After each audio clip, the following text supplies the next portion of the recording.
నమస్తే అన్న, ఎలా ఉంది పరిపాలన? చాలా బాగుంది. ఎంత బాగుందంటే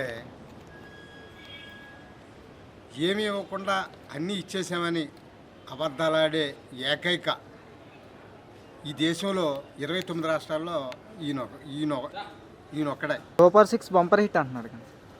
సూపర్ హిట్ బంపర్ హిట్టే.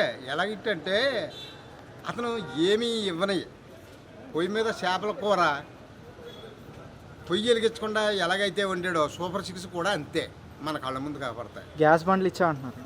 ఇచ్చాడు, గ్యాస్ బండ్లు ఇచ్చాడు, ఉత్తిత్తు బండ్లు, నిండు బండ్లు ఎవరికి ఇవ్వలేదు.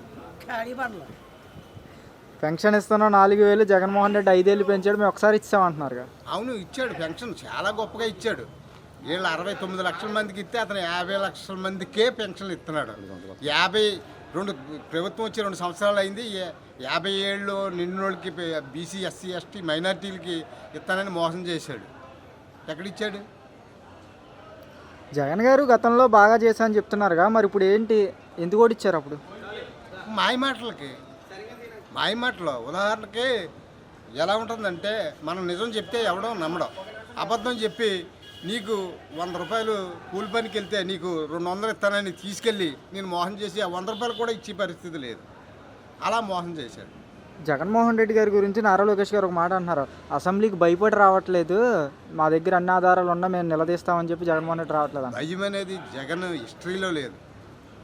ఆనాడు సెంట్రల్ గవర్నమెంట్లో సోనియా గాంధీని గడగడలాడించి సొంతంగా పార్టీ పెట్టి ఎమ్మెల్యేగా నెగ్గి పోటీ చేసి 63 మందితో ప్రతిపక్షంగా సింహంలాగా అసెంబ్లీని దడదడలాడించి మళ్ళా ఎలక్షన్లో 151 మంది ఎమ్మెల్యేలతో సంక్షేమం ప్లస్ అభివృద్ధి ఏ రకంగా చేయాలో దేశంలో ఎవరు చేయని విధంగా చేసి చూపించిన వ్యక్తి ఎవరైనా ఉన్నారంటే జగన్మోహన్ రెడ్డి. అతను అటువంటి వాడు ఎందుకు భయపడతాడు?